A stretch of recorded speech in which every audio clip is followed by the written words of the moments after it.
Do you know you were meant for something more? Well, you were. Knowledge of who you are and where you really are from is within your reach.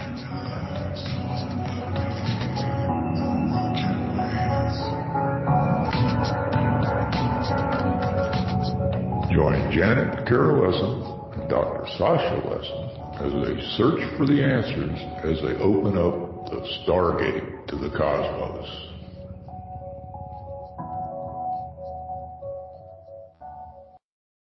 Hello, everybody, and welcome to Stargate to the Cosmos. And I'm your host, Janet Kara Lessin, and my co-host is Dr. Sasha Alex Lessin. Our producer is Deborah DeFranco, and you're listening to Revolution Radio Studio B. Today, our guest is Terry Lovelace, and he served on active duty in the U.S. Air Force from 73 to 79. He was a medic, an EMT, and he was mostly a first responder at the emergency room of, is it Whiteman or Whitman? Whiteman Air Force Base Hospital. He got a bachelor's degree in psychology from Clark University. He earned a Juris Doctor from Western Michigan, and he was admitted to the bar the year later, and he served as a felony prosecutor, and he was keenly interested in healthcare law, and he's a member of the American College of Healthcare Executives.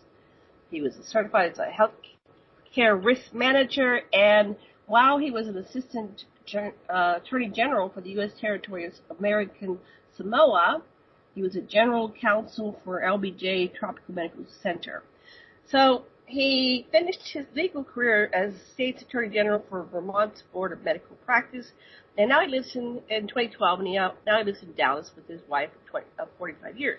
But we're going to go over his book, which is called, well, I can't talk today, which is called Incident at Devil's Den, a true story by Terry Lovelace, and it's compelling proof of alien existence, alleged U.S. Air Force involvement in an alien implant rediscovered accidentally on X-ray. So he's going to take us through his true story, but we're going to let Dr. Lessin say hello. I'm going to say hello, but I also want to pick your brain as as somebody who's looked at the health profession and who's actually living in Texas, about what's your take on the virus and reactions to it, and just a little bit at least, okay? Well, somewhere, but we're going to focus on Terry's story at first, okay? And so, hi, Terry. Terry Lovelace, welcome to our show. Thank you for having me. It's a pleasure to be here. It's really delightful to have you. So we had a little conversation before the show, and do you think your story with E.T. started, what year was it? In 77 camping trip. Yes, my abduction. My friend and I were abducted from Devil's Den State Park, which is in northwestern Arkansas. And we were remote camping. We weren't in a campsite. We were out where we were trespassing and shouldn't have been. And that was my abduction event. My experience with E.T. actually goes back to when I was 8 years old in 1963. And I can tell you about that really briefly because it's kind of a cool story. Yeah, I'll start there. It is kind of beginning. In 77, were you aware of your 63 experience? I was. I had two experiences, actually. They were very brief. At least, I think they were very brief. I lived in St. Louis City. Grew up in an urban environment, row houses. I was in my backyard playing at 8 years old, I'm playing with an adult bow and arrow, which, I'd never give my kids something that lethal at age 8. But, 1963, I think, was a different time. So I'm shooting arrows into this bale of hay, and the whole neighborhood is just alive with people. I mean, there are people hanging up their laundry and kids all over the place and cars and cats and dogs and lots of noise and lots of activity. And as I'm loading an arrow into the notch of my bow, I saw a perfectly round shadow move across my feet. And I looked straight up, and about 50 feet over my head, there is this, and it struck me as gorgeous. I mean, it struck me as absolutely beautiful. I mean, at age 8, I don't think the word sexy was in my vocabulary, but it had that kind of vibe to it. It was just cool. And I was a little bit familiar with aircraft from putting together model airplanes as a kid, so I kind of had an idea how aerial things work. And I'm looking at this thing, and it's just a sheet of polished metal in a circle. There's no nuts or bolts or seams or no visible means of propulsion. You know, it's not painted USAF on the side or CCCP or anything like that. It's just this silver disc. And I drop my bow and arrow and I look it up at it. And it's interesting. At the moment that I laid eyes on it, there was really this odd acoustic change. And it was as if I'd had my hands pressed against my ears. The sounds of the neighborhood became muffled and muted and distorted. And I looked up at it, and I don't know where I got the idea. If the idea crossed my mind, if I would lie down on the grass, I could get a better view of the thing. So that's what I did. And I'm laying there looking at it, and I don't know how long. Probably a couple of minutes, no longer than that, I wouldn't think. And it's wobbling a little bit in the breeze, and it kind of did a list to starboard. It leaned. And it shot off. I mean, like from 0 to 500 miles an hour, and just was gone. How high was it? About 50. Yeah, about 50 feet over my head. About 50 feet. Yeah. The houses were mostly 2-story brick row houses, so they were a little above that. They could clear the tree line, clear the power lines. How big was it? About 25 feet, I'm guessing, in diameter. At age 8, I wasn't that good at estimating size, but I think that's going to be pretty close. All right. Yeah, I had one treetop when I was 12, but mine was more like a cigar shaped, and yours was the typical oblong. Did it feel like a living being or like a machine? It felt like a machine to me. It had a nuts and bolts feel to it. I'm eyeing it pretty close, and it looks like highly polished aluminum or God knows what. But it looked like a machine to me. I did not get a vibe that it was a living thing, although it certainly could have been. You didn't see any lights in it or anything, or any windows? No, I regret that. At the time, I wasn't able to see the top of the thing.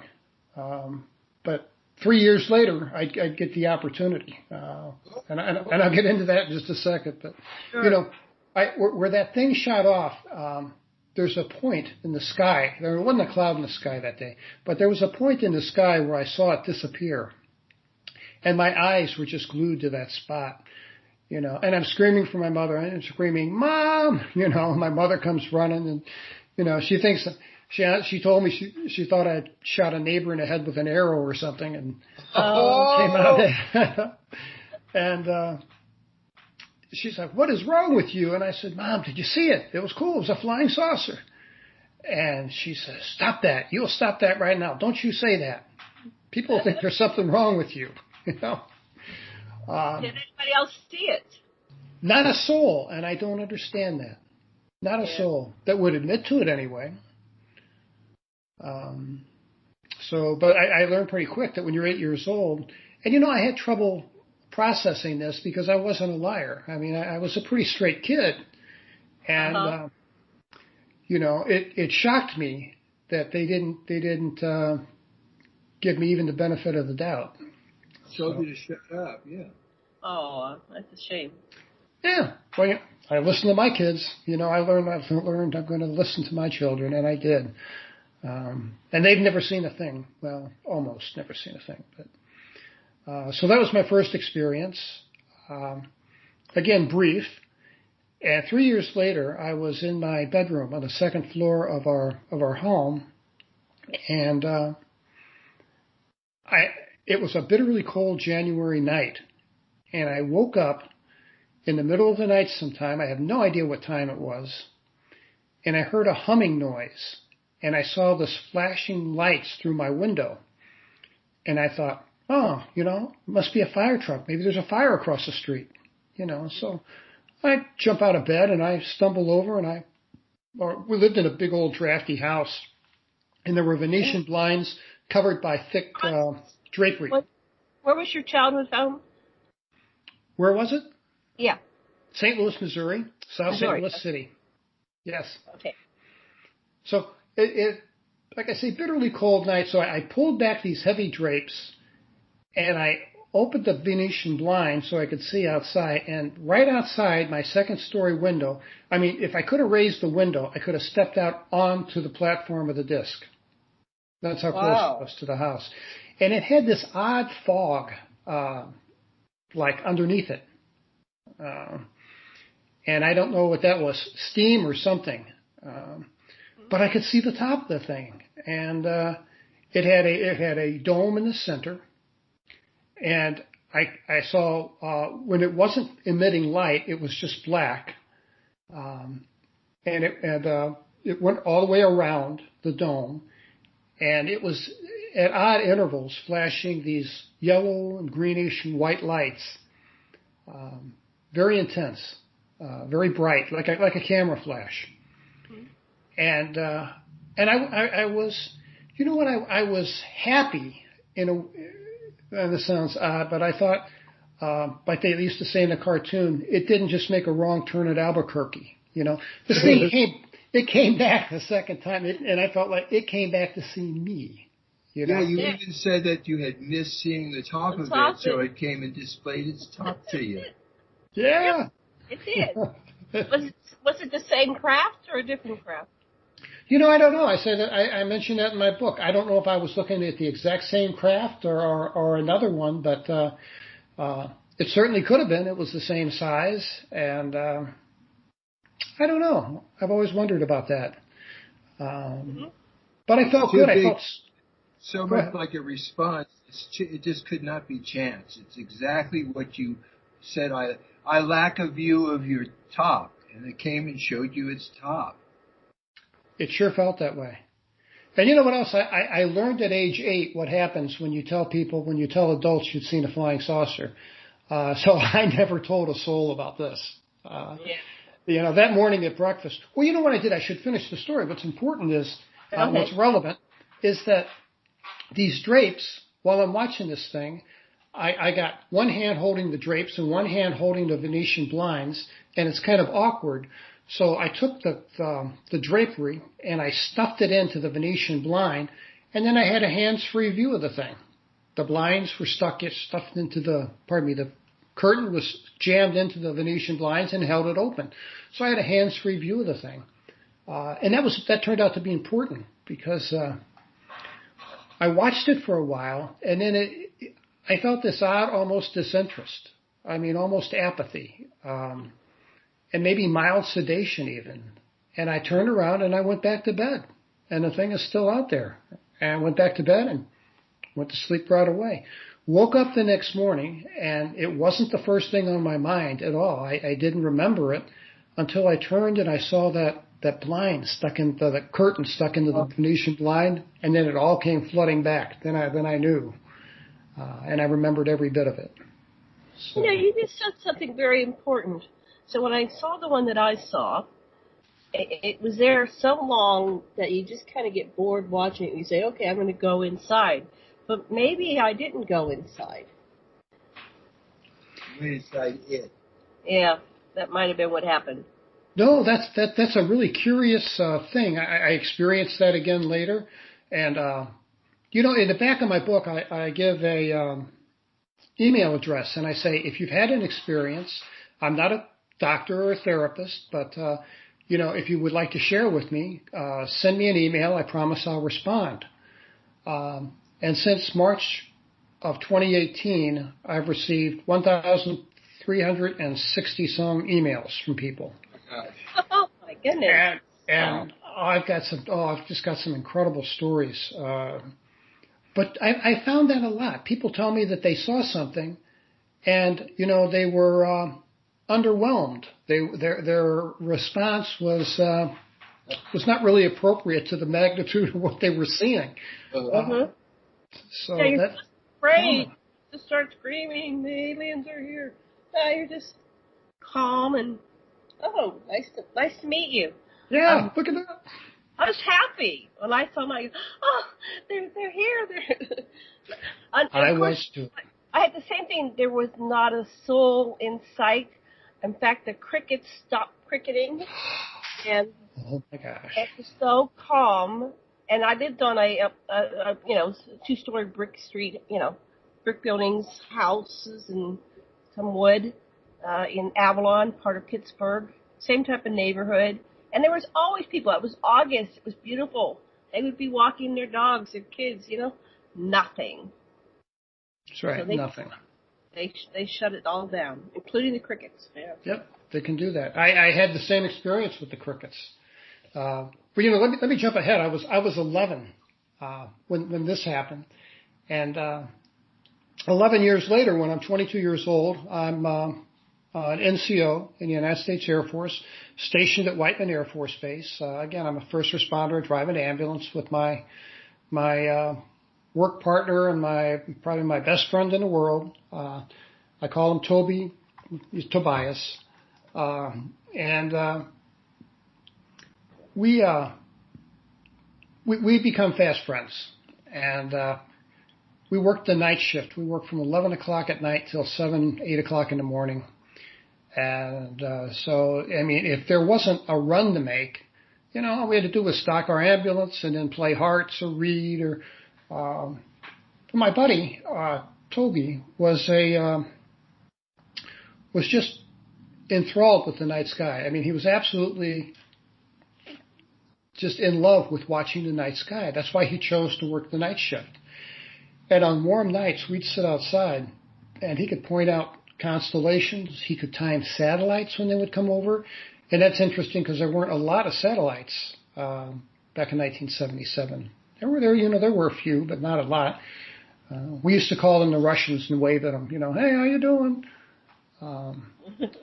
Whiteman Air Force Base was a SAC base, a Strategic Air Command base back then. So it had very tight security. There were nuclear-armed B-52s and a squadron of Minutemen II ICBM missiles scattered out all over the countryside. And my buddy came to me one night and he said, hey, man, I got an idea. Let's go camping. And I thought, Toby, I didn't think I said, Toby, are you nuts, man? Look, I'm a city kid. You're a city kid. I'm from St. Louis. You're from Flint. I've never been camping. I bet money you've never been camping. So what's up with this camping stuff? And he says, no, man, think about it. And he made a pretty good point. He says, you've got a camera. And I did. I had a nice little black and white darkroom set up for developing prints. And I had some nice camera equipment. The only problem was when you live on a nuclear base, there's not a heck of a lot you can do with it. So I wanted to go somewhere where I could photograph wildlife. And he says, I found a perfect place. He says, there's this place called Devil's Den State Park, and it's in Arkansas State Park. He said, it's about 6.5 hours south of here. And I'm like, whoa, wait a minute. There's nice state parks 45 minutes from here. And he says, yeah, but not like this place. He says, this place has got this elevated plateau that this guy told me about. And he said it'd be perfect. He said we could set up camp up there, dodge the campgrounds, go out on our own, be real outdoorsmen, like we had any idea what we were doing. And he could watch the sky, and during the day I could photograph eagles or whatever came by or scenery. And I was all for the idea. I was all in. And we did that. We packed for this trip in June of 1977. And everyone in the hospital squadron knew we were taking this trip, And, what do two, I don't think the word nerds was really in United States vocabulary back then. Sure. Maybe bookish or, I don't know what they called us, but we were kind of the nerds of the outfit. Did you ever wonder why it was called Devil's Den? We're going to a place called Devil's Den? Yes. Let me give you just a real brief history of that. Yeah. Because it's not it's not as benign a place as you would think. Matter of fact, David Paulides, who wrote the Missing 411 book series about people that go missing from state and federal parks under very mysterious circumstances. The 4th volume in his Missing 411 series is called The Devil is in the Details. And he talks specifically about Devil's Den and the number of people that have vanished from there under unusual circumstances. I called, and I couldn't get any information from the Arkansas Parks Department. I was told we don't keep that information. I sent a Freedom of Information Act request, and I got a thing. We have no records, and I can't believe that. I can't believe that. But that's the kind of pushback I got, which only wanted me to dig in a little deeper. So I started doing some research on Devil's Den, and it was on a stagecoach line called the Butterfield Stagecoach Line. Matter of fact, the trail that runs through the park right now is called the Butterfield Trail. And there were some bloody battles there in the Civil War. And afterward, there was a fair amount of because of the landscape, it was perfect for ambush and a lot of stagecoach robberies. Just a lot of odd things. I found from the Pittsburgh Press, from 1946, had a story about a young lady named Catherine Van Alst. And if you go to my Facebook page, not my personal one, but the one from my book, Incident at Devil's Den, the story is up there, is posted in one of my posts. And you can read the story from 1946. This little girl, Catherine Van Alst, was like 8 years old. She's got 2 brothers, and her family had left Pittsburgh with a pull-behind camper and a truck, and they were going to spend the night at Devil's Den and then finish the rest of their trip in El Paso, Texas, which was their destination. So the first morning that they were there, they spent an uneventful night. Kids are running around the camper, like kids will do. And the 2 boys come running around, and there's no Catherine. And the mother's like, boys, where's your sister? And I'm like, well, hey, she's right here. And, she wasn't. And the mother's annoyed, and she says, boys, go find your sister. So they ran all over. They went to the bathrooms. They came back in 10 minutes. They say, Mom, we can't find her. So they got the old man up. And then he got some other campers involved. And this was like 8 a.m. And by noon, the park rangers are involved. And then park rangers from the adjacent Ozark National Forest were there to help in the search. And this little girl was wearing flip-flops and a swimsuit. And the terrain is rocky and heavily wooded, so she couldn't have gone very far. So they started a search, and they searched a lot. They had 2,500 volunteers. They searched 2,500 acres. They had the Little Rock Civil Air Patrol flying planes looking for her. They didn't have the benefit of FLIR radar back then, but they did a diligent search for this little girl. And at the end of the 7th day, it was going to transition from a rescue to a recovery. And there was a kid named Porter Chadwick, who was a student at Arkansas State University who had come to volunteer to look for Catherine. And he was on top of this cliff in an area that had been searched a dozen times. An area, by the way, that's like 690 feet elevation above where they had camped. And she would have had to take a zigzag trail, like 5 miles to get up to this precipice. So Chadwick goes up there, and he just is yelling, Catherine. And this little girl walks out from under a limestone overhang and says, here I am. And he just broke down. He was emotional. He went over and he grabbed her and he said, oh, my God, are you okay? And she says, yeah, I'm fine. Now here's the interesting thing, and David Paulides supports this, that she had not lost an ounce of weight, And despite the fact that where they found her, there wasn't a drop of potable water anywhere. But she was perfectly hydrated. She had a few bug bites on her legs. And according to her mother, her hair wasn't even dirty. Wow. And they asked her, where have you been? What happened to you? And she said, I don't know. I woke up this morning and I didn't know where I was. And I just stayed. I knew you guys would come and find me. That was her answer. Wow. If you read the article in the Pittsburgh Press, the mother describes her mood as, quote, serenely calm were the words she used. And I just thought, that's really out of context, to find your daughter that's been missing for 7 days and 6 nights. So what was her name? I wonder if she might be still alive. Catherine I looked for her. Van, V-A-N, 2 words, A-L-S-T, Van Alst. Again, the story is on my Incident at Devil's Den Facebook page, and you can read it. And it's a fascinating story. I did look for her. I found relatives, but I found no one that knew Catherine.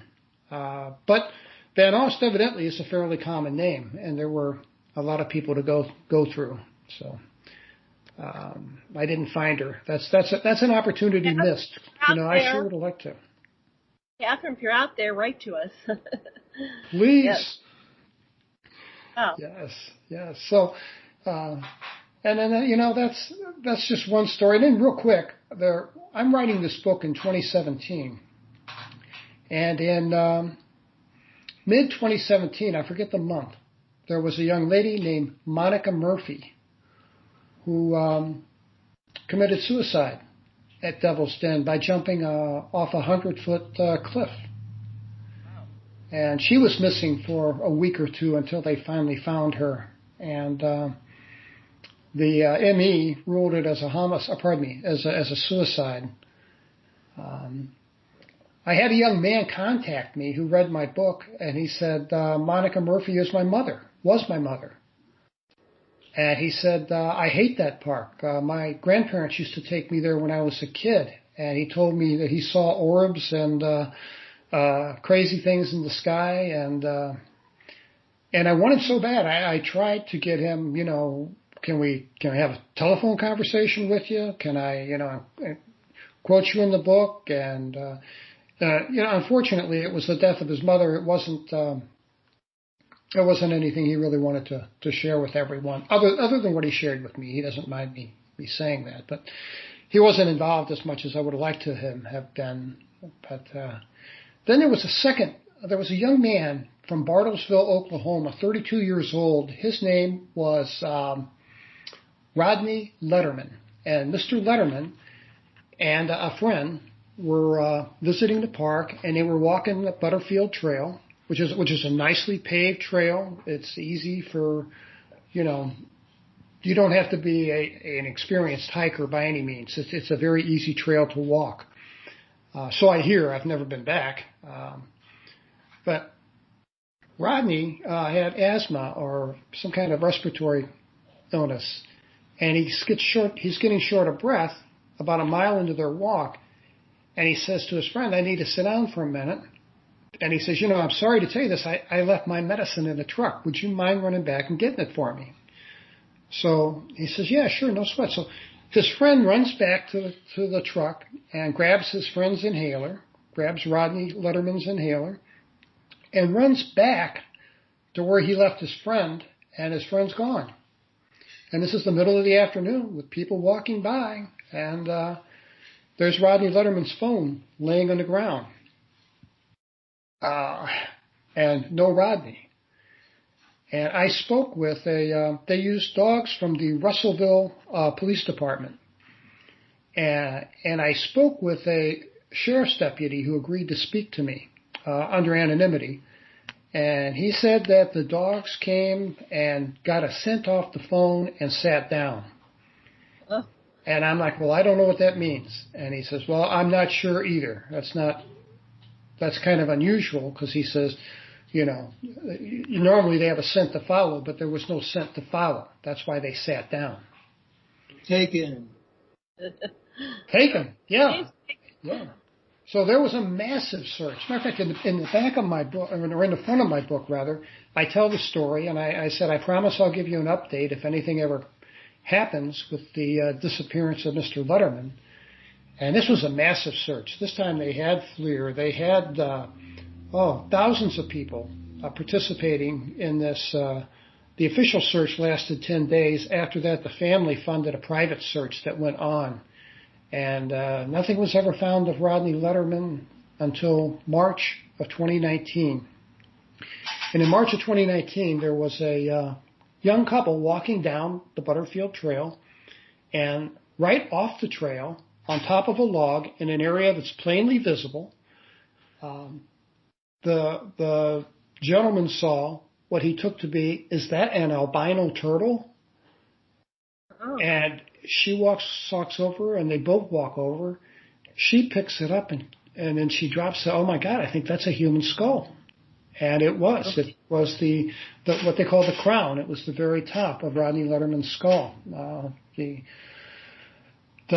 Bartlesville, Oklahoma medical examiner, through DNA, verified that it was Rodney Letterman's skull.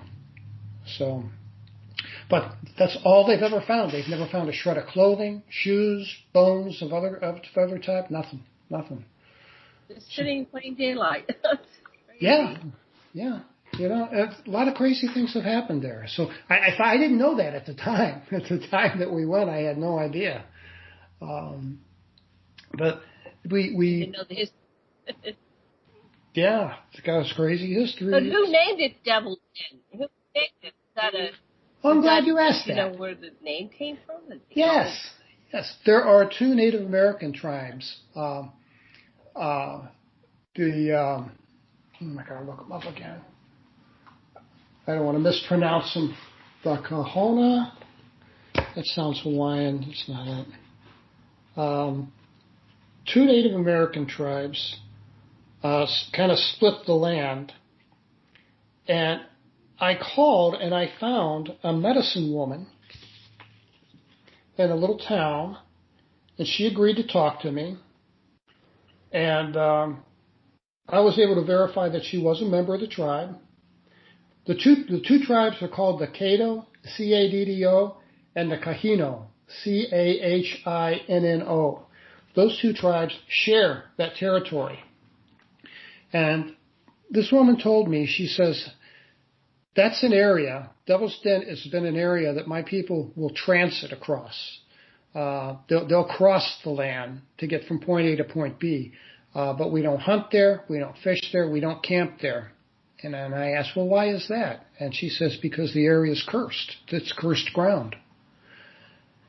And I said, well, how long have your people considered it cursed? And she says, well, nothing's written down. It's all oral tradition. But as far back as we know, it's always been cursed ground. So then I had the idea, you know what, I have a friend through Michigan State University with a contact with someone in anthropology who worked that Ozark area region looking for Neolithic artifacts.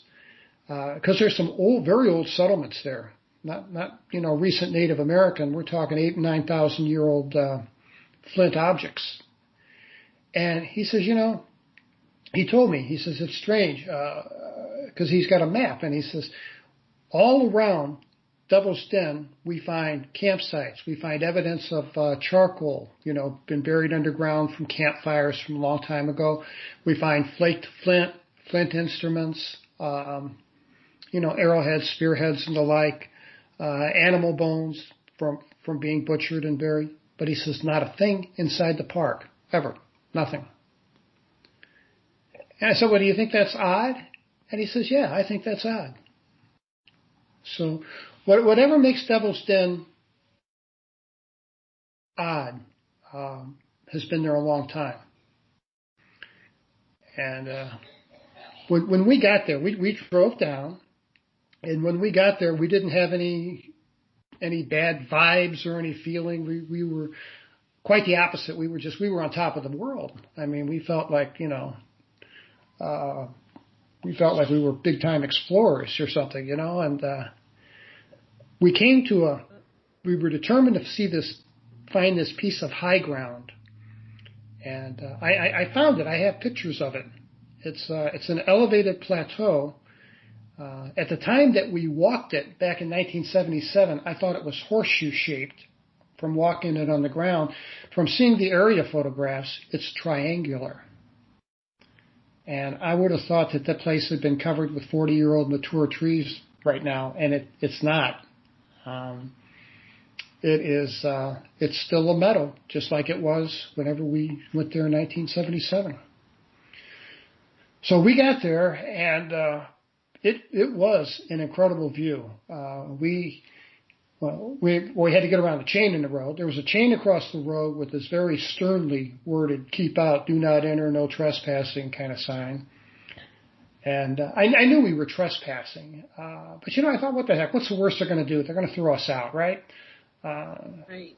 So the chain was kind of looped into a noose with a padlock locked on itself, and just draped across the post on the opposing side of the road on a nail. I was about to turn around, and my friend says, no, hang on a minute. He hops out of the car. He gets up. He just picks up the chain off this post and drops it. And we're like, woohoo, we're in, And we felt like Lewis and Clark. We drove right in, and we found this place. And it was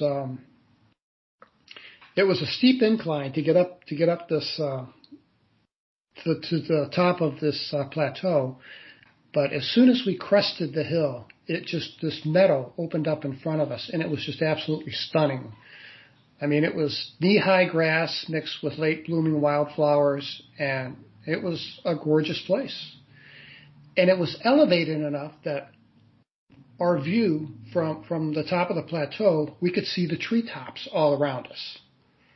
So I knew it was going to be a great place to photograph, eagles, wildlife, and we were far enough away. My friend Toby said, there's going to be no light pollution here. The sky will be full of 1 trillion stars. And he was right, because it was. So, we had made, it's a little too long for me to get into, but we've made a series, I want to mention it, we made a series of missteps that were just out of character for us when we prepared for this trip. And we just weren't that inept. It didn't, in retrospect, it didn't make a lot of sense. But from the get-go, it seemed like things were destined to go wrong. I don't know. So we got down there. Go ahead. Did you do that? He's going to tell you. Are you going to tell us? Okay, I'll shut up. Go ahead. No, I was just going to say, when we got there, I wanted to set up camp right in the middle of this meadow. And my friend was real insistent. He's like, no, let's set up back here by the tree line. And we kind of got into an argument about it. And usually when we got into an argument, he was pretty quick to cave, but he didn't cave. He was insistent that we set up camp. And that would be important later on. So we set up our camp next to this tree line. And we went for a hike. And had this odd experience. I won't go into a whole lot. We hiked a couple of miles and rough terrain, and we ended up on this outcrop of limestone with a canopy of leaves over the top of it, and it was 10 degrees cooler up there. It was just nice. And we sat back and we kicked back on this rock, and neither one of us imagined that we'd fall asleep. Now, 22-year-olds just don't take naps. And I don't understand that to this day. But somehow we both fell asleep. This was late afternoon, so the next thing I remember was I could hear Toby screaming with expletives, get up, and he's kicking me. And before I even opened my eyes, I thought, oh no, we it's going to get dark, and we're going to be lost in these woods in the dark. I thought that would be survivable, but it sure wouldn't be pleasant. So, luckily, my friend had an unerring sense of direction. He truly did, and he was able to get us back. And we finally got back to the plateau and climbed the plateau, and could see the car in the distance. Ran to the car, and it was just twilight when we got back. And we hadn't set up camp or done anything. So we did all that by the light headlamps in my car. And Toby set up the tent and some other stuff. My job was to gather firewood. Now I had a neighbor lend me a nice hand axe, a lantern, and some fuel. I left it in my garage. Totally out of character for me. It's just not, I'm just not it's just not me. And my friend Toby did the same thing. He was supposed to bring 10 cans of beer, and he brought 5. He was supposed to bring, he forgot the can opener for the beans. He forgot the beans. He forgot half of what was on his list. And I mean, we were used to stocking an ambulance every night. We knew this drill. We knew how to make a list and stock a vehicle. So it just seemed odd. It was. Do you think the ETs were making you? Yeah, I do. I know that sounds like a stretch, but I do. I believe that. What would be the logic with that, in your opinion? What's the what? I'm sorry? What's the logic? Well, I guess ETs don't have to be logical, but what's the reasoning behind making you be so unprepared? You get to find out until the third act. All right, I'll shut up. Okay, go ahead. Tell your story. Yeah, I will. I'll get into that. But of course, that's speculation. But yeah, I've got an idea. Okay.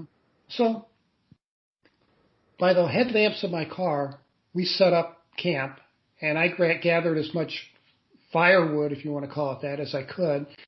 And I had this big pile of brush. And we set set up our tent in back and our blow-up air mattresses on either side of the campfire. And, then we experienced all the fun things about camping. And it actually was pleasant.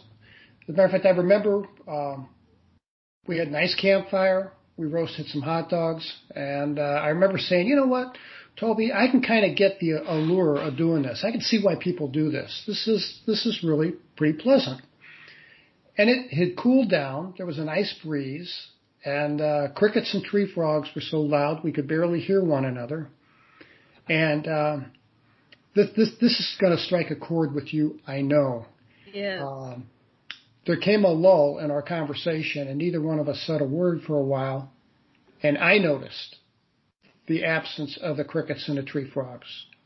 It was dead silent. And not only was it dead silent, we even lost the breeze that we had. There was no breeze. I'm looking at the fire, and the flames are going just straight up, as is the smoke. And I thought that was odd, and that unnerved me for some reason. And I told my friend, I said, like he would know, right? I'm like, Toby, man, is this normal? And he kind of blows it off, says, yeah, man, we've been laughing and cutting up. Crickets, tree frogs, the forest insects, that stuff, they'll all come back once we've quieted down a little bit. You watch, you'll see. But I got to tell you, had I been there by myself, I'd have been gone. I would have been. I felt that unnerved about it. So shortly after this, we're doing some small talk, and I was starting to relax again. And I noticed that my friend is fixated on something to his left. And I'm about to ask him, hey, man, what are you looking at? And he asked me, he said, hey, Terry, were those lights there before? And I'm like, what lights? Because I couldn't see him because his torso was in the way. So I kind of stood up and looked over his shoulder. And on the horizon, there were these 3 lights, and they were in a perfect little triangle. Each point of light is the same brilliance, the same, the same size, emitting the same amount of light. They're all identical. And they formed this tight little triangle. And we're looking at that, and Toby's like, what are those? And, and my mind's racing, and I'm like, well, they're too far off the horizon to be, lights from a train or a parking lot or something. But they're too low to really be, an aircraft or something. And we didn't know of any aircraft that had that triple light configuration. And Toby says, you know what, maybe that's an aircraft and it's headed straight in our direction and it's just the illusion that it's not moving. Because it was sitting perfectly still. And I said, well, let's watch it for a minute or two, and then it'll either get bigger or it'll make a turn. And we're watching it, and while we're watching it, we watch it for a few minutes, it doesn't move, then all of a sudden it does. What it did was, instead of moving left or right or up or down, it turned like it were on an axis. It rotated about 320 degrees. And what it did was, it aligned itself where the base of the triangle was parallel with the horizon, and the apex, the point, was straight up. And when we saw this, I felt this sensation of calm wash over me. And I think that Toby felt the same thing, because our conversation came to a halt, and it was just an eerie vibe. I don't know how else to describe it. Now, at age 22, I considered myself an expert on UFOs, because I'd seen two, and they were both saucers.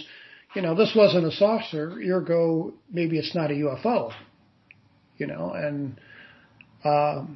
but we're watching this thing, and after about a minute, it started an ascent. It just started climbing straight up. And the higher it climbed, the faster it climbed, and the bigger it got. And we saw it, and it was, as Toby predicted, it was an absolutely beautiful night. There were 1 trillion stars out. There was almost enough ambient light from all the starlight to see a shadow, but not quite. But it was bright. The sky was bright. The sky was bright blue. And we noticed that the area inside this triangle was jet black. So we knew for certain we were looking at one solid object and not three objects, moving in unison. And we saw it would pass over fields of stars and they would blank out as the thing went over it and then blink back in after it had passed. And it reached what I call a ceiling. It seemed like it got to, an altitude, and I don't know how high, but high. And then it started a fairly rapid descent, and it was clear that it was headed toward us.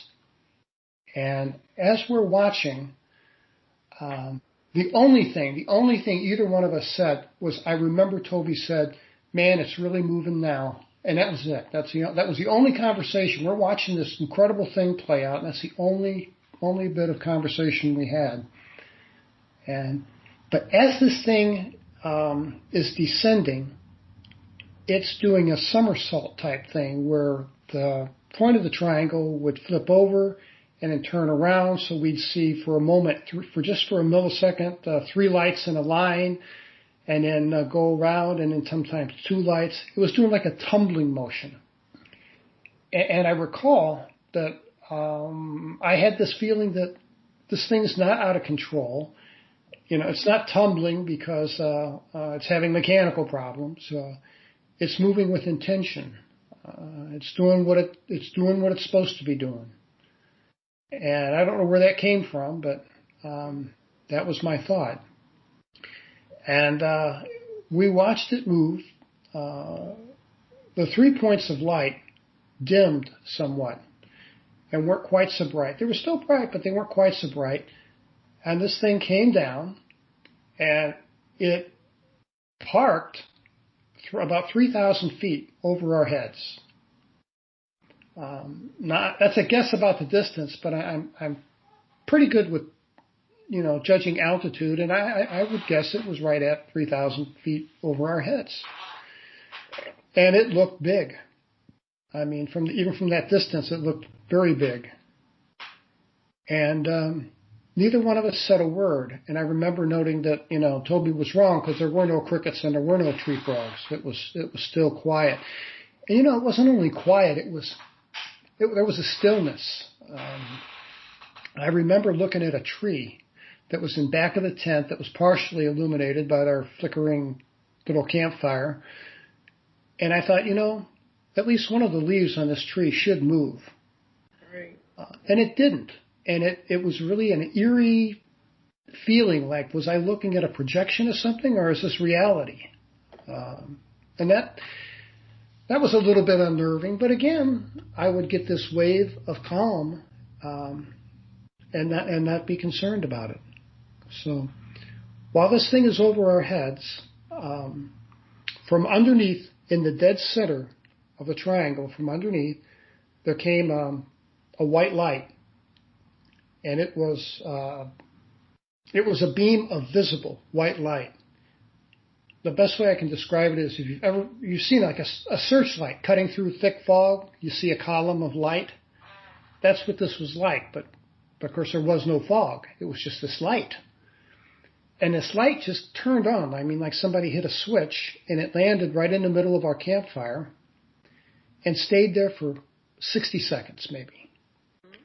And then it turned off, and then immediately, in its stead, there came this second light that was like a laser, and it was about the diameter of a pencil, and it would land in one spot for a millisecond, and then reappear in another spot, and in another spot, and another spot. So what it did was it gave the illusion to the eyes that it was dancing all around our campsite. And it struck me in the chest a couple times. I never felt a thing. I know it hit my car, hit my buddy in the chest, hit our tent. And I remember thinking, this thing's checking us out. It's scanning us. What color was it? The light?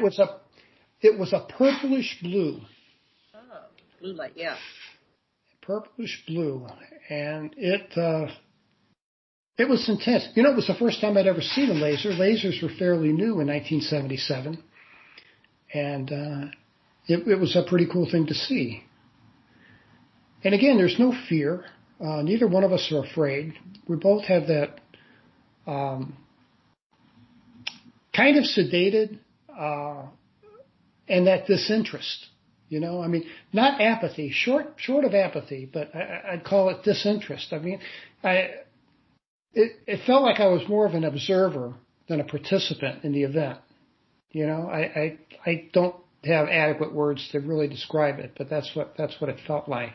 Sounds like Quaaludes. Like Quaaludes? I'm sorry. You broke up a little bit. What did you say? Yeah, like Quaaludes. Is that what you said? So it's what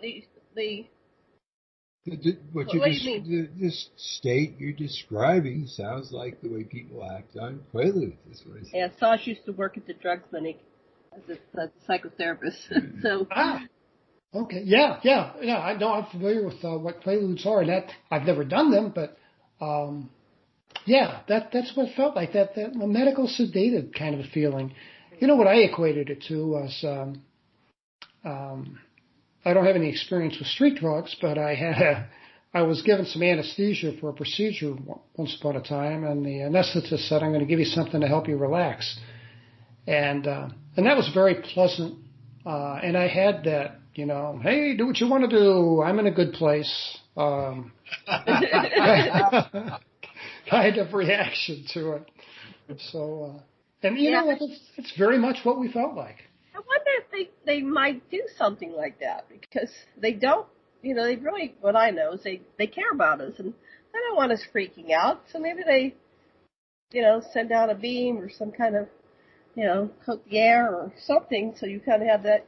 My sister does it all the time. Quaalude effect. But they might be doing it in some other method, yeah. Yeah, and maybe it was done out of, that's the point, maybe it was done out of kindness. I had a lot of anger towards these things afterward, and but over 40 years, that's softened quite a bit, because, had they wanted to kill us, they certainly could have, or taken us somewhere, or, but they didn't. We were hurt, but I think our injuries were more collateral damage than they were, malicious, injuries. We didn't get to that part. What do you mean you were hurt? Yeah, I'll get into it. What we found the next day was that we both had this, probably the worst sunburn I'd ever had in my life without blistering. I never blistered. I never peeled. And I had what the doctors called a flash burn, which is what an arc welder would get if they didn't use that that hood, that shield to cover their eyes. It's basically it's a sunburn to the cornea of your eye. Ooh. And it's extremely painful. Feels like you have sand in your eyes, and you're very photophobic. The sun just really kills you. That and dehydration. We were acutely dehydrated. So, so we suffered some injuries. But you were injured, so you have this craft over your head. It's flashing beams. Then what?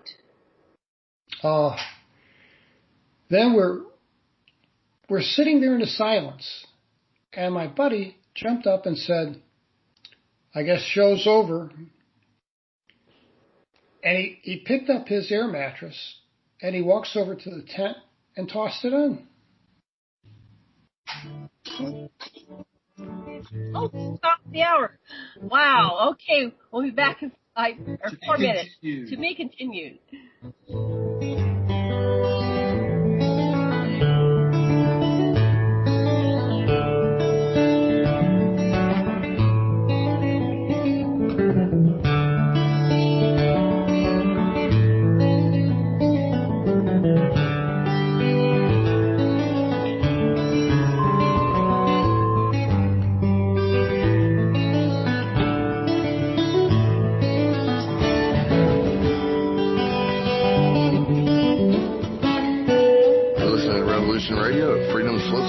And we'll be right back after this message.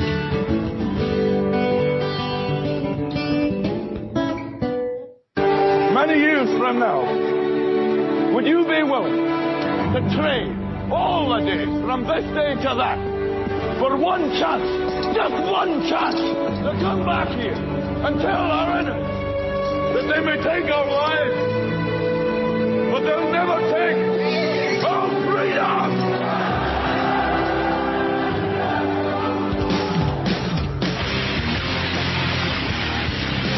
The future is uncertain, I know this. Death is inevitable, I know this. But one thing is certain, as free men, it is our right to live unencumbered and in peace. And those times are quickly drawing to an end. And in these times, peace is certainly an illusion, and as the chains grow tighter, our ability to slip those chains increase incrementally with every passing moment. Inaction is no longer an option. It's time to raise our voices like a cacophony of thunder and lightning and tell the masters no more. And this is Nighthawk, and I say, for myself, no more. Revolution Radio, freedomslips.com, because the freedom is slipping away.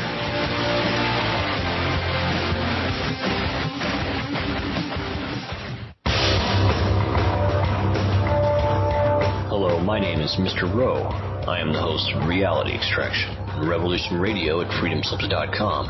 I utilize logic, intellect, and magic to methodically atomize, vivisect, analyze, examine, study, scrutinize, and extract an essence of reality from a fog of illusion and confusion. You can find me on Studio B every Thursday, 1700 hours Pacific Time. That's 8 p.m. Eastern.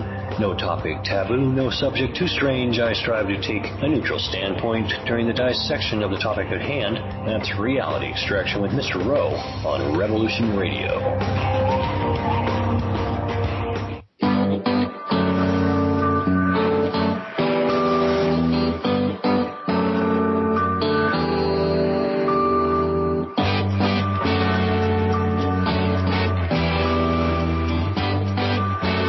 Anarcho-syndicalist commune. We take it in turns to act as a sort of executive officer for the week. Yes. But all the decisions of that officer have to be ratified at a special bi-weekly meeting. Yes, I see. By a simple majority in the case of purely internal affairs. Be quiet. But by a 2/3 majority in the case of more... Be quiet. I order you to be quiet. Look, you stupid bastard, you've got no arms left. Yes, I have. Look! It's just a flesh wound.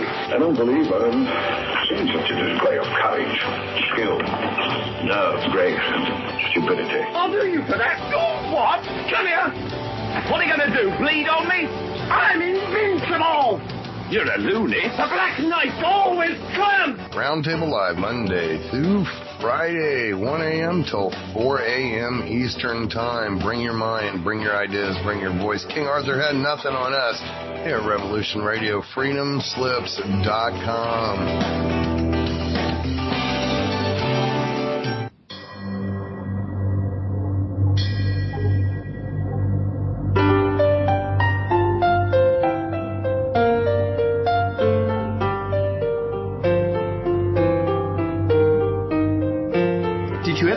Things were not quite right, that everything was just ever so slightly askew?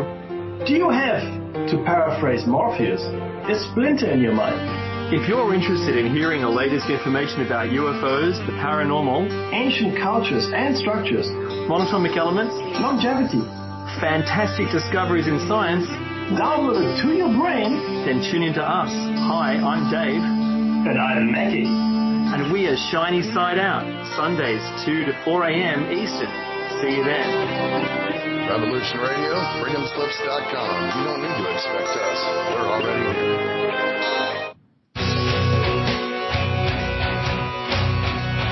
All right. Thanks for listening while we take that short break here at Revolution Radio, freedomslips.com. And now we're going to get back to your host.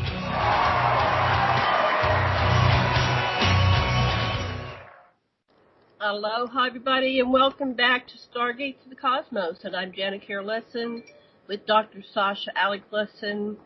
Deborah DeFranco is our producer, and this is Revolution Radio, Studio B. And our guest is, who is our guest? Terry Lovelace. So, I forgot your name for a second there. Okay, so, Sash, where are you? Anyway, he usually said something, he ran into the other room. We'll just go right back to your story.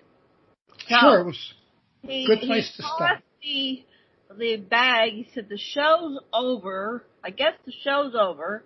Takes the blow-up bag, or what do you call that? And air mattress. The air mattress. Yes, he takes the air mattress. Now what? He throws it in, and I'm watching him. And, you know, I'd had that feeling of calm, that feeling of disinterest, and there was a real distinctive shift in my, I was sleepy. All of a sudden I was sleepy. You know, and I had every right to be tired, you know, but with this thing 3,000 feet over our heads, the size of a super Walmart, sleepy was just not the right response. Right. But no fear whatsoever. But I picked up my air mattress because all I wanted to do was go to sleep. Mm-hmm. And I kind of shuffled back over to the tent. And our campfire was burned down enough not to be of any concern. I don't think I'd have cared anyway. I tossed in my air mattress, and I fell on top of it. And I remember the last thing I remember was Toby was already snoring softly. And I remember thinking, man, you were wrong, because I don't hear any crickets or any tree frogs, and that was it, and I was out. And I was out for somewhere between 4 or 5.5 hours. We don't know. We both wore wind-up wristwatches. As paramedics, we needed wristwatches. They were part of the tools of the trade.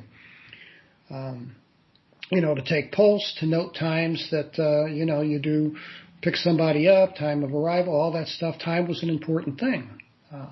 Both of our watches had stopped at 2:40. You know, I think mine was 2:41, his was 2:43, but right within a minute or two of one another. So we don't know. We didn't have any gauge of time except for when the sun finally came up. But what happened was I had no dreams. I was just out. It was almost like being under anesthesia in that, you know, you close your eyes and the next moment you wake up, you're in recovery. Well, I closed. Was your skin hurting? Well, yeah, it was. What happened was I had a lot of sensations at the same time. And when I woke up, I did not have my wits about me. I was, I just didn't have my wits about me. was confused, and I was like, oh yeah, we're camping, that's right. What woke me up were these flashing lights, very much like what I saw when I was a kid, when I was 11. Flashes of bright white light, and yellow, light green, just through the canvas of the tent, and they would light up the inside of that tent, like a ballpark at night, but just for a millisecond. I also heard a humming noise, or actually I call it a droning noise. And it wasn't so much loud as it was powerful, kind of like a bass note on a big amplifier, something you kind of reverberated in your chest. And so in my state of confusion, I see these lights and I'm thinking, well, those must be the overhead flashing lights of a park ranger's truck. And then I think, well, the sound, what's this up with the sound? Oh, maybe he's running a generator in the back of the truck. And then I'm like, no, none of this makes any sense. And then I sat up. That's when I knew that I was in pain. When I sat up, I felt a lot of pain. I not only had pain from this burn, I had joint pain. So I sat up, and the first thing I noticed, I looked down, and my boots were undone. They were unlaced 3/4 of the way down. Now that really confused me because I did not take my boots off before I went to bed. I wanted my boots on in case I needed to get up and go outside. I didn't want to step on something. So I remember there's no way that I'm mistaken. I left my boots on. So that confused me. I took off one of my boots to pull my sock up. When I did, I noticed my sock is on sideways. Oh, wow. Now, that's really strange because, when you're in the military, one of the things they teach you is you have to take care of your feet. If you don't take care of your feet and you can't walk, then someone's going to have to help take care of you, and you've got 2 people that are out of the mix. So, take care of your feet. And I still do to this day. So I took off both my shoes and socks, put them on properly, laced them up, and I was kind of devoted to that task, and I got it done. And then I turned my attention to my friend who's right to my left. And this was a tiny tent. And when there's a flash of light, I can't see him. It's dark until there's a flash of light. And in one of these flashes of light, he's on his knees, and he's got the flap of the tent pulled back about maybe 2 inches. And he's looking at something. And Toby was African American, and I guess the saline in his tears made a sharp contrast when that light hit it, because he had tear tracks down the side of his face that illuminated. And that's what scared me. That, all of that sedation, that calm feeling that I had, that was gone. That was all gone. I was absolutely scared to death because I could not imagine what would make this man cry. That really scared me. And I spoke up and I said, Toby, what is it, man? Is it park rangers? Who's out there? And he did the universal finger across the lips kind of thing to be quiet and whispered something like, they're still out there. And I'm like, who's still out there, Toby? And frustrated with him, I get to my knees and I pull back my flap on my side of the tent and I look out. And I saw 2 things. I saw that this giant triangle thing that had been over the meadow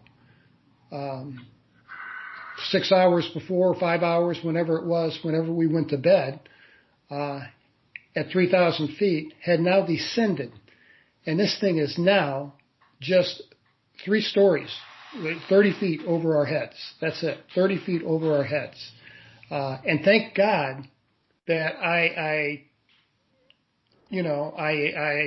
gave in to Toby's request to set up camp on the tree line. Had we done it the way I was insisting, we would have been directly underneath the middle of this thing. And I felt a lot safer being kind of offset from it. So that was the good news. The second thing I saw was what I first took to be children. And about a dozen, maybe 15, I didn't count them. And they're all paired up in 2s and 3s, and they're just walking around the meadow. But they're not walking around like they're looking for something on the ground. They're walking around kind of like tourists, just, turning their heads and looking around and very casually walking. And I said, Toby, man, what are these kids doing out here in the middle of nowhere, in the middle of the night? And he said, Terry, man, those ain't no little kids. Look at them. They're not human beings. And he says, don't you remember? They took us and they hurt us. And then I thought, oh, my God. I never have had a clear linear memory of everything that happened. But when he said that, I had flashes of being inside this thing. And I looked again, and he was right. These things, their heads were disproportionate to their body. They had the spindly little bodies. And they also walked with a really weird gait. They had a very distinctive gait. It was almost like their knees were hinged to partially move backwards. So when they took a step, their knee would go backward a little bit. It was an odd, that's the only way I know to describe it. It's a strange gait. I've never seen any bipedal thing walk that way. So now I'm really scared. And our focus now shifts to, well, let's be absolutely as quiet as we can be because we don't want to draw attention to ourselves and have these things come visit us. And while we're watching them, and we're fascinated by it too, I should say that, that apathy and disinterest was also gone. I was curious now. And there came a light, another light. Remember I said that there was a visible beam of white light that landed in our campfire? Well, there was a column of white light that had that same characteristic, that like a searchlight cutting through fog. It was a visible white light. And it came on, like someone flips a switch and it's on. And it's right in the middle of the field, and it's about as wide as it is high. So it's probably 30 foot wide, 30 foot high, coming out of the bottom of this triangle. And as soon as that light flipped on, all these little guys turned in that direction and started just casually strolling toward it. And as they would enter this light in 2s and 3s, they would just dissolve. They would just, there was a 1960s, the Star Trek thing where they had, and I wasn't a big sci-fi fan. My wife was. I've seen a few of them. The transponder or some kind of thing, transporter, where these guys would be standing there and then they would kind of like dissolve. Right. It was very, very much like that. And we watched until the last two guys dissolved. And as soon as they were gone, this light turned off. And at the same time that the light turned off, that humming noise stopped too. And we'd been listening to that for so long, it's like we weren't even aware of it until it stopped. The lights on the point of the triangle, the 3 points, changed colors. Where they had been yellow and green, multicolored, sometimes and flashing at odd intervals, now they switched to all white light.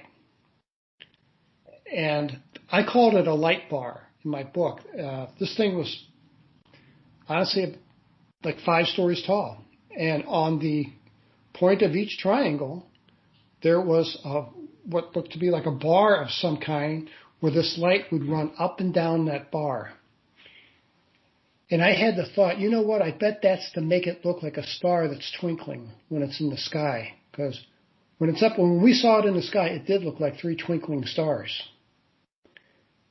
And we watched this thing take off, and it did not take off like a rocket ship. It just lifted off like a hot air balloon and went straight up.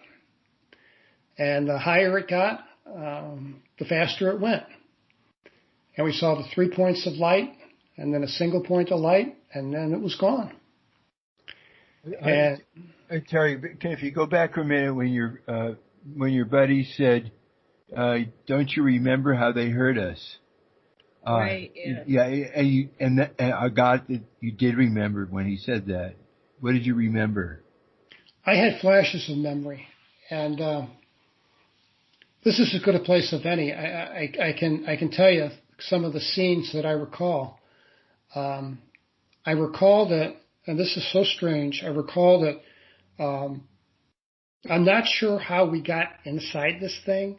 It seems like I do recall a flash of light. But we were inside this thing, and we were standing next to each other. And again, this isn't a linear memory. This is like snapshots, little vignettes of what played out the time we were in there. Because we were in there many hours, and I only have a few seconds worth of memory. But we were standing next to one another. The only thing that I could move was my eyes. I was absolutely paralyzed. They had taken off our clothes. We had all of our clothes stacked in our hands, and we're holding them in our hands in front of us. And again, all I can move is my eyes. And I can't really get a good look at them, but I perceive, Toby's next to me. I know that. And I heard, a couple things. I wasn't sure where we were. And this I don't understand to this day. The inside of this thing was bigger than the outside. So I don't know. I suspect maybe they took us someplace. Although I've had people tell me they've had that same, it looked bigger inside than it did from the outside. So I don't know. Maybe they took us someplace, or maybe their physics is just so totally different from ours that, they can have more space on the inside than there appears to be on the outside. But the thing was actually, it was as big as a medical building. And again, I don't know how this thing wasn't seen in 5 counties.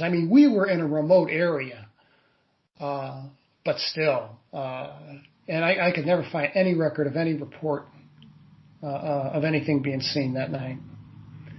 So my eyes are looking around, and I'm trying to take in everything that I can see. And I heard a woman screaming. And, there's all kinds of screams. You can, jump out and say boo, and somebody will scream. And then there's a different kind of scream when someone's hurting.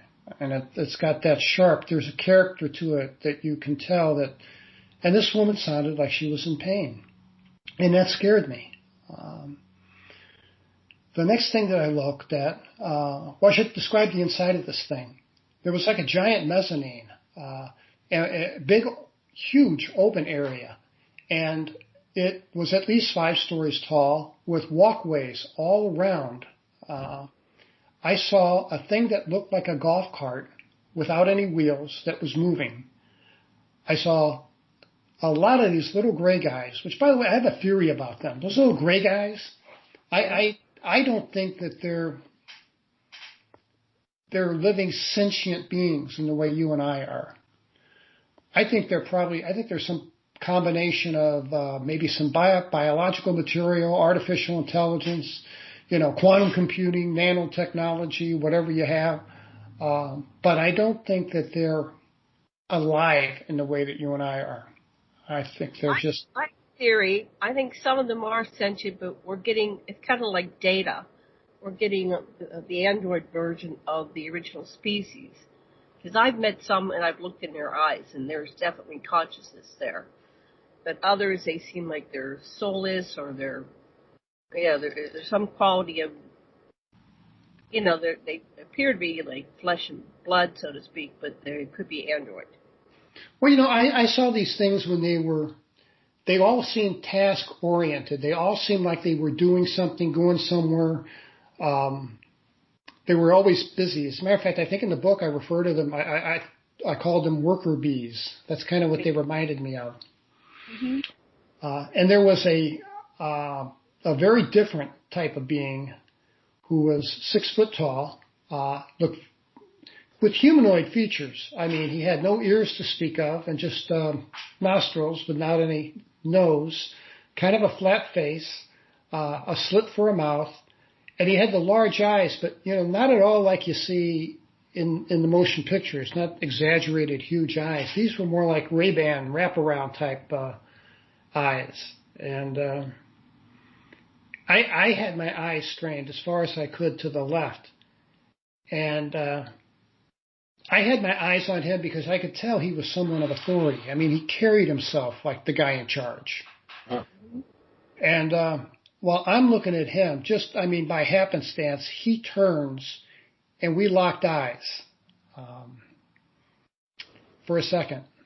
And of all the things that happened to me in this entire misadventure, that was the most frightening thing that happened to me. Because the second that I locked eyes, and I don't have a better way to explain this, I wish I could describe it better, but there is no way because there are no words, but this guy was in my head. He was in my head. He knew me. He knew my wife. He knew my secrets. He knew my desires. He knew my plans. He knew everything about me. That's it. You're raw. But when they are reading you, there's nowhere to hide. And humans are used to hiding parts of themselves from, Yes. Yes. So you're just raw. Well, the analogy that I gave is that when our kids were little, we had an Irish setter who was a very smart, very good dog. And, he would come over and put his head in my lap. And I would rub him behind his ears and tell him he's a good boy. And he would look up at me with trust. And there was this unspoken dialogue between the two of us. He knew that I was the alpha. We each knew our role in this equation. And when I locked eyes with this thing, I was the dog. Yeah. Yep, you're the dog. I sure was. So that was frightening. But it only lasted a second. And I might say, I didn't get a malicious vibe back from him. But what I did kind of get reflected in those eyes was just intellect. Just raw intellect. Mm-hmm. I mean, I think this thing was, 500 rungs up the evolutionary ladder from me. Right. So we. That's a very important point because people think that we're going to be able to fight them, but they are so advanced compared to us. There's no millions of years old. It's pure intellect. They know everything. And that's what Greg Cameron said. He said, they know what we're thinking before we think it. So nobody can shoot down their craft. They know what they're thinking.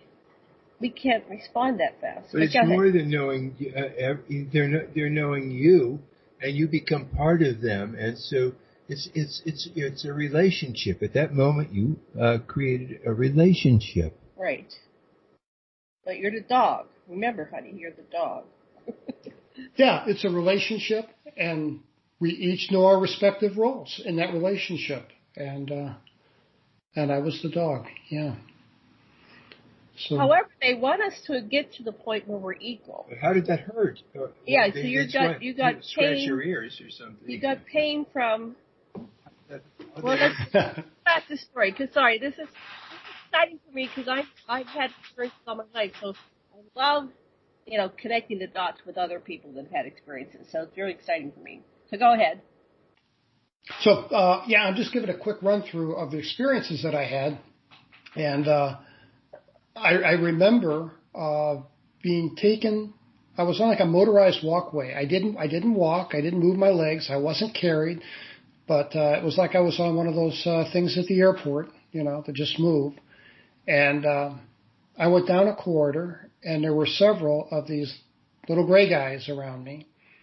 And we went down this long corridor, and on my right, again, the only thing I can move is my eyes, so I don't have I can't turn my head to get a real clear look.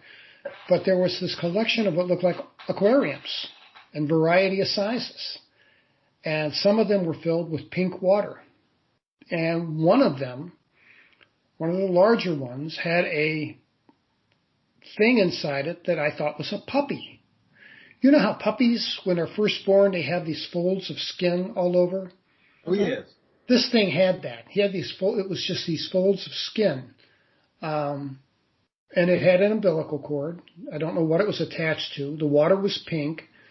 And while I'm straining my eyes to the right looking at this thing, its eye opened. And I just almost passed out. I mean, if I'd have had control of myself, I probably would have. It startled me so badly. And that's been a repetitive nightmare of mine for a long, long time, for 40 years. So we got into this room. It was a white dome-shaped room with what looked like, and everything in this place was either stainless steel or what looked like porcelain. And the entire inside was lit up like they had put 500-watt bulbs in every lamp and turned them on. I mean, it was just, and I couldn't tell where the light came from. It was just like the light just was there. I don't know where it emitted from. I didn't see a light fixture to speak of, but the whole inside of the place was just lit up. And I think that's what damaged my eyes. I think the light in that was too bright. And when I got in this room, they took my clothes out of my hands and they lifted me up on this table. And I'm lying flat on this table, and all I can see is up. And if I strain my eyes, I can look down toward my feet.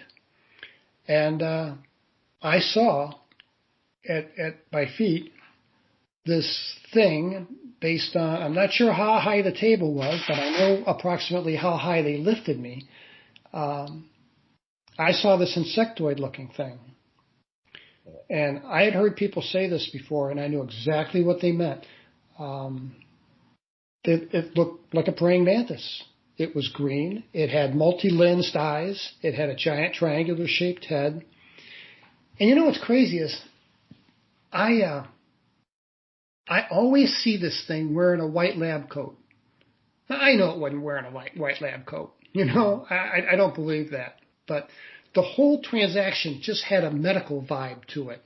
You know, They are examining you, or they tend to examine the eye thing. I would wake up with the eye thing. My eyes are so swollen. And I worked at Penn State University, and I had to get all dressed up and look good. And it looked like I've been hit by a Mack truck. And what you do, I put makeup over it. You know, I go, what's with my eyes? The eye doctor had no idea. You know, and that would happen. You know, ongoing. They would take me periodically. So, I don't know, I'd say like once every 6 weeks, I'd wake up with this eye thing going on. Wow. So, yeah. But they do wear, some people see them in robes, but many people have reported them being in a long white lab coat. Lab coat. Yep. That's American TV or something. Yeah. That's the way I see this guy. And he's doing something to my lower back. And whatever it is, they don't have me anesthetized because it hurts. I mean, a lot. And I'm screaming. And I'm filling my lungs with air, and I'm screaming as loud as I can. I'm screaming because it hurts, and I'm screaming because I want his attention, because I want him to know that it hurts. And I couldn't understand. I could not hear anything. I couldn't hear anything coming out of my mouth. How low in your back? Was it with an organ or was it a muscle? Where was it? It was on my back, where my sacrum, lumbar sacral area, lower lumbar sacral area. I have degenerative spine disease down there, like arthritic changes. And my back has bothered me since that day. Do you think they were trying to repair you? I don't know what they were trying to do. I don't think they were intentionally trying to torture me or hurt me. I think that there was a purpose for what they were doing. I don't think they do things without a purpose. But I just don't know. I say this in my book. You were screaming really loud, and you couldn't even hear yourself. I know they put you in an energy field. One time I was screaming, and I was on military base. I knew they were taking me right down the main street. And I said, doesn't anybody rescue me? Why doesn't anybody hear me? They said, we have you in an energy field. Scream as loud as you want. No one's going to hear you. But maybe yours was slightly different. You couldn't even hear yourself, you're saying. Yeah, I couldn't hear myself, and that's what confused me. And, I did have the thought, and I mentioned this in my book, because I've for years I've thought, because I know that there are some drugs, God, and I can't think of the name of them. But there are some drugs that have an amnesic effect. So they'll give you the drug, do a procedure, and you'll have no memory of it. So, and you may have experienced discomfort or even pain. The one I had one time when I had surgery was propofol, and that's what ended up killing Michael Jackson. But you feel peaceful. Scopolamine, too. Oh, Scopolamine also does that. Scopolamine, okay. Versed, that's the one I was trying to think of. Versed has that hypnotic effect, that amnesic effect. And as I remember thinking, is it ethical, for them to take one of us and hurt us and then erase the memory? Does that make it okay? And I see that as a huge ethical issue. I'm on the side with no, I don't think that's the right thing to do, but it's not okay with you. You didn't get permission for that. But have you ever talked to your cat after the vet? Okay. Same time. Yeah, if it makes you better, if it helps your spine. But the cat didn't like that when you gave it a shot. Did you get any better? Was your back better after that or not? Well, actually, no. I didn't have back pain until after that. Within a couple of years, I had early onset of degenerative spine disease. Now, curiously, I filed an affidavit or application, a petition for a service-related disability because I have limited range of motion. I have low back pain, and so I filled out all the paper. I did the thing myself, and sent it in, and thought, well, they'll give me a hearing at least, and I'll tell them, hey, this happened while I was on active duty. I think that's about all I tell them, but and I thought, in fairness, they never taught me how to properly lift a patient, so I don't know, maybe it did, maybe it could have. I thought, well, I'll have my chance at a hearing. I didn't really have a hearing. I saw a doctor, and she says, "Yep, you've got degenerative spine disease," and sent me on my way, and then. A week later, I got a letter in the mail saying, you've been found with 30% disability, and, gave me disability for my low back pain without a fight, without a hearing. I thought it was strange. I'm not complaining. It's making us aware that we're running out of time, so we'll have to have you back again sometime. I love this level of dissection that we're doing, an analysis of these stories, because these are the details we need to get out to the world. So I really appreciate your ability to go into it. And you haven't done hypnosis on this yet at all. I have not. I've been thinking about that with either Kathleen Martin or Yvonne Smith. We'd love to do if you ever. We'll do it for nothing just to get to the story. If you ever want to, we can do it. Everything can be remote right now. But anyway, it's up to you who you want to do it with, but... I'll consider that. Yeah. I'd love a trip to Hawaii. I haven't been there in a long time. We can do it on the air. Yeah, we could do it on the air, live on the air. We can do it, Anyway, but you're doing great because you have a lot of recall. You're like me. I have a lot of recall. But when you go under hypnosis, you go, wow, there's a lot more. There is, yeah. There's more. So go I'm ahead. a little afraid. We'll be afraid. That's okay. No, it's actually, once you do it. No. So here's the critical thing. When a part of you that's afraid starts coming in, or a censoring part, you say, censoring part, what is your interest in shielding me from this? And that's where we find all kinds of things out. So we call it honoring the interruption. It means that there's a reason that you're not going there, and you need to understand that. That's interesting. That's an interesting kind of introspection. That's a thing I can ask myself. Yes. Where's this coming from? Yes, yeah. Exactly. And 9 out of 10 times, it somehow resonates with something inside you that you already know how to do to take care of yourself and not be overwhelmed. Some skill that you have just as a human being. Well, I know that telling this story, writing this book, has been so cathartic and been so good for my mental health. Yeah. I'm glad I did it. So. And it's a big service to everybody. So you ended up with, we're still on the ship. You're still remembering the ship stuff. Yes. So what happened was, and I had someone challenge me on this because they say that these things are absolutely unemotional. But I'm screaming, I can't hear anything. Well, evidently Dr. Bug can hear me just fine because I'm annoying the guy. I guess I'm annoying him. Uh-huh.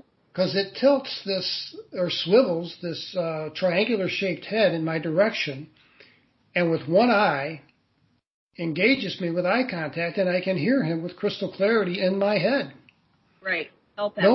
No accent, no dialogue. I just heard, "Why are you screaming?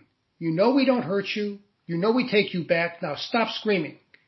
And he hit me on top of the head. I mean, don't say hit. He tapped me on top of the head with this green digit, and I was out. Oh. Yeah, I've met him.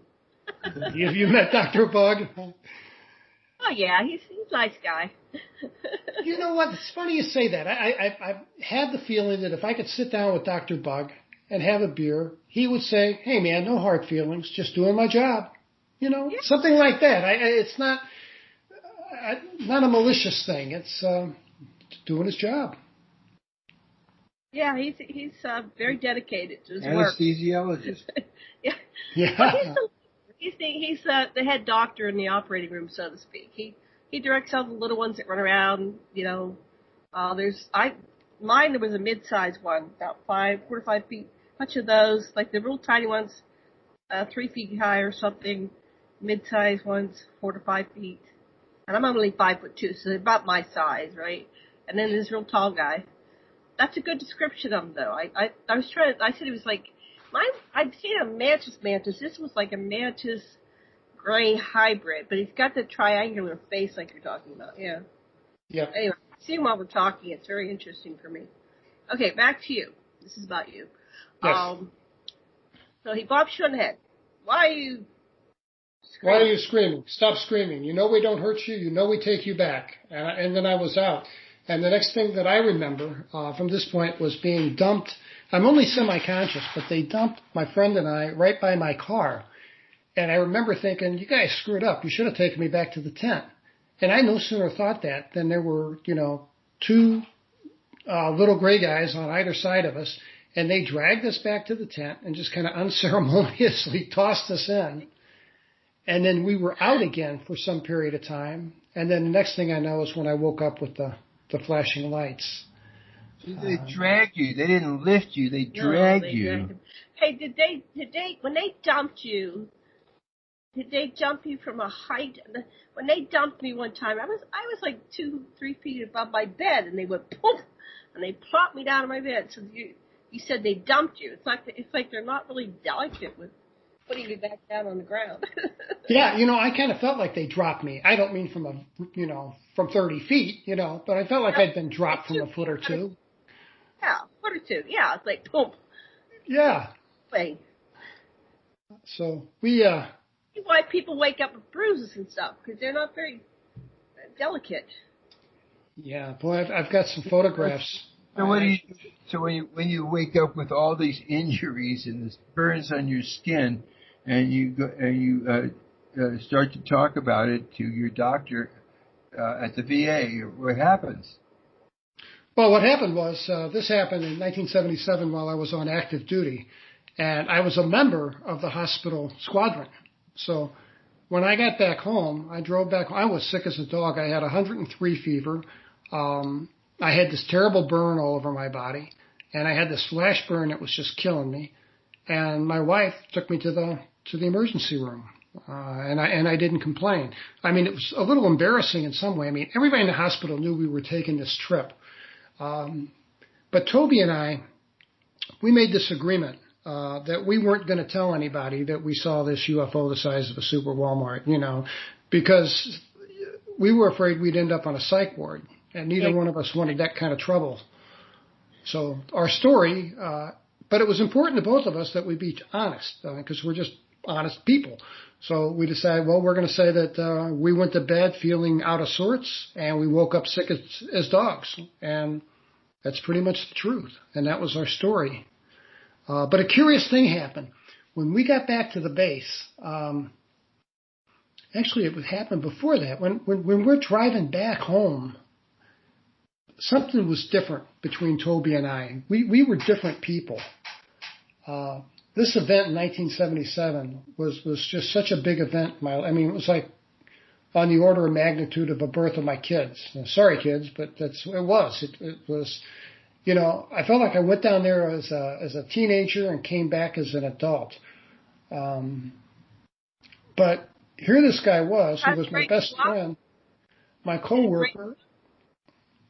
I didn't want to talk about it. I didn't, you would think human nature would be such that these two people would want to discuss, debrief. Did you see what I saw? What happened to you? Are you hurt too? Blah, blah, blah, You would want to share that story. But we didn't. We didn't talk about it. We made our pact, not to talk about it. And, when I started writing the book, I had to deal with this guilt. I felt like I was violating a family secret or something. I had a lot of guilt to deal with by just writing this book. So wait, so there was a part of you that protected you and didn't want you to do this too soon, or it was trying to inhibit your writing. A part of you said, "Watch out! This is a dangerous thing to talk about." What I thought of right away is our military sometimes just locks up people, etc. You felt threatened of your freedom if you talked about this. Absolutely. Did I get you right? Oh yeah. Wow. Well, Are you still in contact with Toby, or has he disconnected from you completely? Toby and I had a falling out after this. Toby was married. His wife and my wife were best of friends. He was 23. I was 22. And a curious thing happened. When I got to the hospital, we were seen, because I dropped Toby off at his house, and his wife took him to the hospital. So we were both there, but they kept us in different treatment rooms. And there were 4 people came in. I knew the doctor, and I had the most thorough medical exam I ever had in my life. I was acutely dehydrated. They had 2 IVs, in me. And these 4 guys walk in. I recognized the hospital commander, who I knew, our squadron commander, a good guy, a good officer. The other guy was a full colonel. He was the base commander. I knew of him, but I didn't know him. And then there were 2 other guys in casual civilian clothes, mid-30s, that I'd never seen before or since. So these 4 people walk into the room and ask the doctor if he would excuse himself, that they wanted to talk to me. And he said, yes, I'm just wrapping up. And they asked him to please shut the door behind him. So he did. He left the treatment room, shut the door. And the squadron commander, hospital commander, took on a real hard military, all business kind of affect, and tone and tenor of his voice was just authoritarian. He said, Sergeant Lovelace, you're to have no contact whatsoever with Sergeant Tobias. Do you understand? That's an order. You're not to contact him verbally. You're not to contact him by telephone. You're not to contact him through a third party. You're not to give him anything. He's not to give you anything. On and on and on and on. And he said, and this is an order. If you disobey this order, there will be consequences. Do you understand me? And I said, yes, sir. Wow. And I didn't understand him. But I was in a weird place anyway. You don't have any choice. You got to say yes, sir, right? Yeah, I mean, what are my choices? So, but I found out talking to Grant Cameron and to Robert Hastings that it's not that unusual when you have 2 military members witness something to separate the 2. And the problem that I had that got the OSI involved in my life was because I had this reputation of being an amateur photographer, I think that they thought that I had a 36 exposure roll of pictures of this thing. Right. Now, I don't know how they knew, but they knew. I think what happened was we fled that place. I mean, we left with my keys and my wallet. Toby left his backpack there with his name and address in it, which we both lived on NCO housing on the base. So it wasn't too hard to track us down. Because we left all our stuff there, they thought we were planning on coming back. Oh, you just fled, Wow. So that created a little bit of trouble for me. They always break up the team. There was the one fellow that was on the team where they rescued the aliens and treated them for wounds and stuff, and then they did that for like 2 years, and then they did the same thing to the whole team. They said, you're never to contact each other, you're never to talk about this. So over time, your mind starts thinking, wait, I made this up. The circle returnees, they did this. No, yeah, but it was that guy that we interviewed. Anyway, a couple of people we've interviewed, the same thing. We couldn't talk to each other. And I had one on the military base. Now, they didn't command me because I wasn't military, but they said something to my boyfriend who was military. And so over time, it was like we had 5 years apart, and then we got back to talk about the story. And he's there, I don't remember this and I don't remember that. But I think that's bullshit because we talked about it for days afterwards. So anyway, let's finish your, well, we can't. We're going to have you back another time, Terry, if that works for you, because this is absolutely fascinating how much detail we can get. And you haven't even been hypnotized yet. But what you've done is you've left a whole bunch of avenues that are your mind. It is like a file cabinet, and there's submenus that have revealed themselves, and each one's got treasures. And it's really hard to try to tell this thing and have it make sense, in just an hour or even two. It takes a little longer because, there were subsequent events after this. I had an event in 1987 that I explained in my book where I had 2 hours of missing time from a motorcycle ride. And the evening before that ride, my wife had her one and only experience with this. And she woke up in the middle of the night and she reached over for me and I was not in the bed. Yeah. And at the edge of the bed, there was a small, what my wife took to be a petite Asian woman wearing a hooded kind of robe and maybe 3 feet tall. And she can see her at the foot of the bed silhouetted against the window in back of her. And she said that this woman spoke to her telepathically, her lips never moved, and said, everything's fine, go back to sleep. And that's what she did. She rolled over and went back to sleep. And didn't remember it until the following day. But she's certain it wasn't a dream. Yeah, Yeah. So you both stayed in the military for how much longer after that? Another year? Or? Yeah, I got out in 79. That's an interesting story real quick. I got out in 79 and I started running. And I ran for the next 40 years. And I noticed that whenever I would hit the 2-mile mark in my run, give or take 50 yards, there was a spot on my right knee that would go completely numb. And it was just above my right knee and lateral to the right. And I could take a pen and delineate the outline of the thing. It was a perfect circle. It was about the size of a $50. And that numbness, it was a kind of numb and itchy, is the best way to describe it.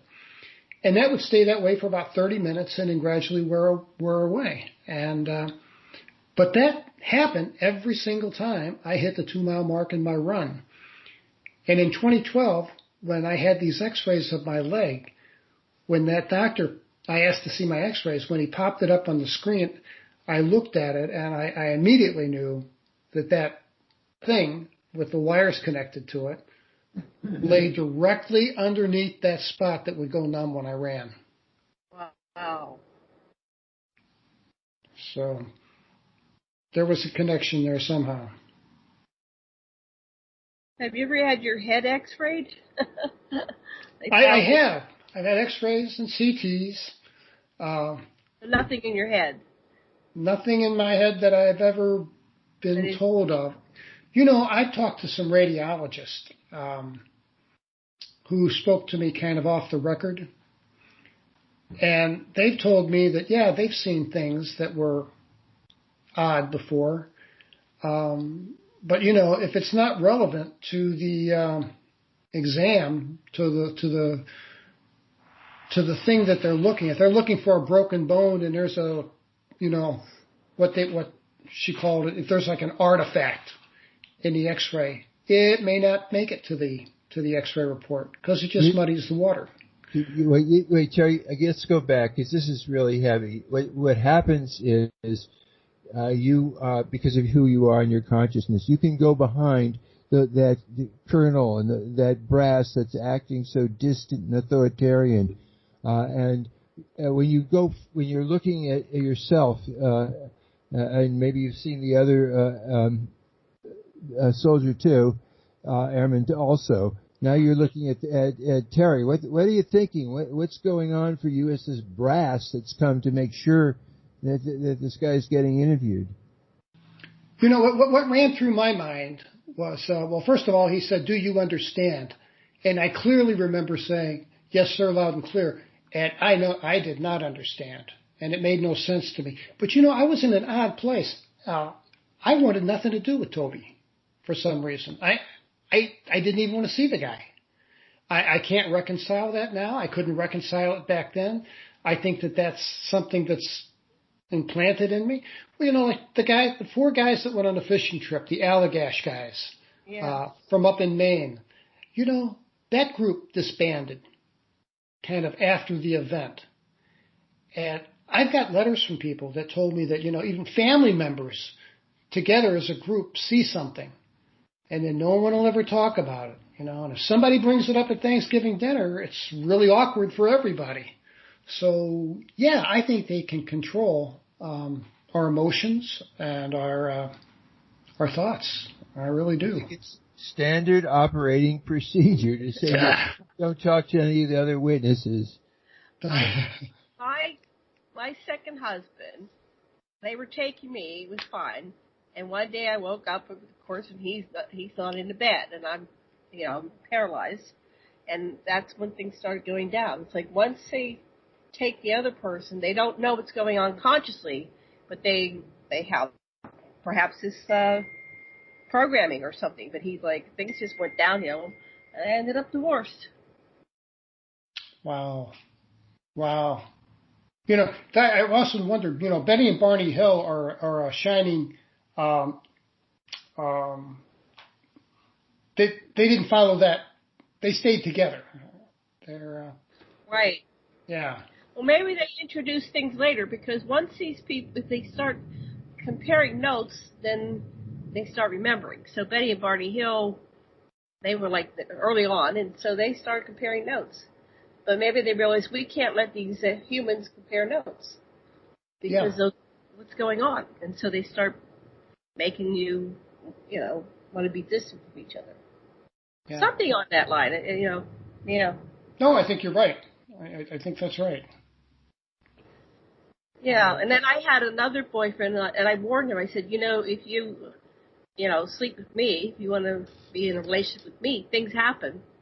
And he said, I'll bring it on. I'm okay with it, right? So some people said, oh, yeah, it's not going to bother me. And I had weird things, and we're running out of time. Did they listen?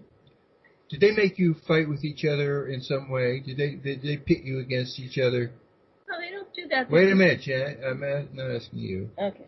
Oh, yeah. You mean pit Toby and I against one another? That's right. That's what I want to know. Sometimes they make these tests, and I wondered if you were tested in any way like that with him like that. I wasn't. What they did was they cut orders. I mean, at light speed for him to go to Japan. Yeah. So he was gone in a matter of weeks. And while he was still working in the hospital on a day shift, they put me in a supply squadron where they had absolutely no use for a trained medic. and had me doing just menial manual labor until Toby got off base. Now, I did see Toby one last time, and I'll make this real quick, but it's a pretty cool story. We're running out of time, though. Shit. Go ahead. I'll try to be quick.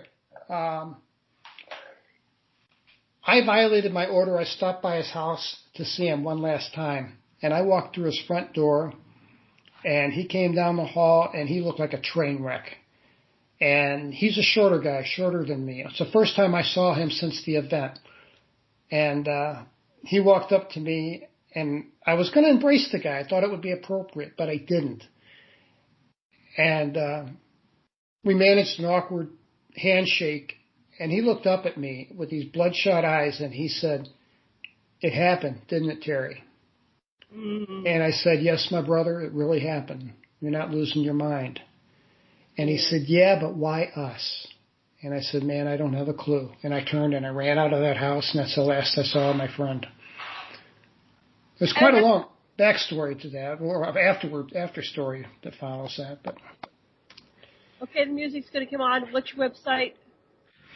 Terry Lovelace, TerryLovelace.com, TerryLovelace.com, or Facebook at Incident at Devil's Den.